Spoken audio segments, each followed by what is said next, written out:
بسم الله الرحمن الرحيم. وينا بالمسلمان دور مستوالد لكن الكانوا ذكرت مقلغه بول يخشلن علامه بوليوم يا مالن علامه بوليوم بعد رايت شول خايتبين inun golayında alakka ذكرت في باي hususasa şol iya musibet gelecekne bir alama oluyor diyorlar. Şu gepler doğrumuş var da açıklap etsen diye sual edene kamilla bu sualın cevabı şu oluyor. İnsanın başına her kança musibetler gelsin, perişanlık gelsin.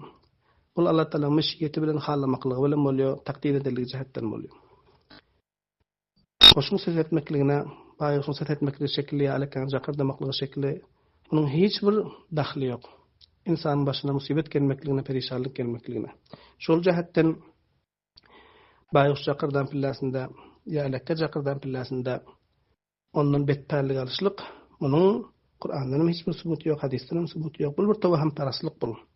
Bunun yanak tavahımları, akideleri etmeklik dini mukaddes İslam'da dürüstten Peygamber Aleyhisselatü Vesselam bir mübarek hadisinde ayıptır. O hadis Müşkat Şerif'te hem gelen Bukhari Şerif'te hem geliptir.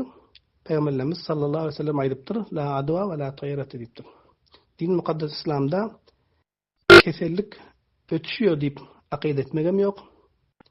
Ve şunun şekilde tepperlik almagam yok. Kayıtı bir eşten nertenden ya görün nertenden ya qaysı bir näse öňüň kesip öten pillasynda bir ýere barýan pillanda ondan betterlik almagam ýok diýen. Şol jahatdan elekkä jakyrdan pillasynda ya baýgyş sesden pillasynda ondan betterlik almalylar. Bul musibetin alamasy bolýar diýip bul bir tawaham paraslyk bul. İnsanyň başyna musibet başga näse bir sebäpli gelip bilýär. Başga näçe sebäp bar? Şo sebeple bilen insanın başına musibet geliyor deyip Peygamber Aleyhisselatü Vesselam mübarek hadisine aydınek. Şu hadis Tirmizi Şerif'te geliyor. Hazreti Ali sahip rivayet edin. Ol sebeplerin biriga qaysı bir adam ayalın aydın edip enesine ak bolsa, enesine nafarman bolsa, enesine naraz etýän bolsa, şunun başına musibet gelmesine sebep bolýar diýen.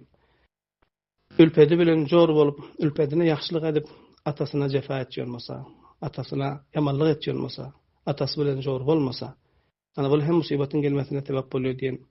Şunun şekilde mescitlerde wagır etmeklik, jenjel etmeklik bul hem musibetin gelmesine sebep bolýar diýen.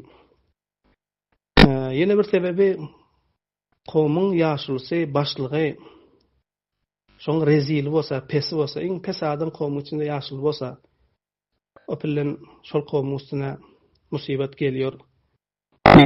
Hadis-i şerifte gelipdir. Yine bir sebebi bir adama şunun yamanlygy jahatdan yamanlygyndan gorkup ikram edilse, şopelin hem musibetin gelmesine sebep bolýar diýip hadis-i şerifte gelipdir. Birem şerap horluk kan bolsa şerap içilse musibet gelip berýär. Erkekler yüpek giyse, yüpekden köýnek diýip ya kadipa diýip ya selle diýip oransalar bilen musibet gelýär diýen. Birem aýdym eşitilse we sağ suruda şok edilse. Ola hem musibetin gelmesine sebep bolýar diýip hadis-i şerifte gelipdir.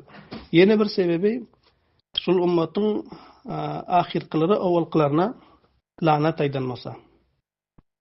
Golklara sökýär. Dünýänaken bular, munýanaken diýip agyna gelenne sökse, meselen babalaryna sökse gaýty biri idil bolup geçmäpdir.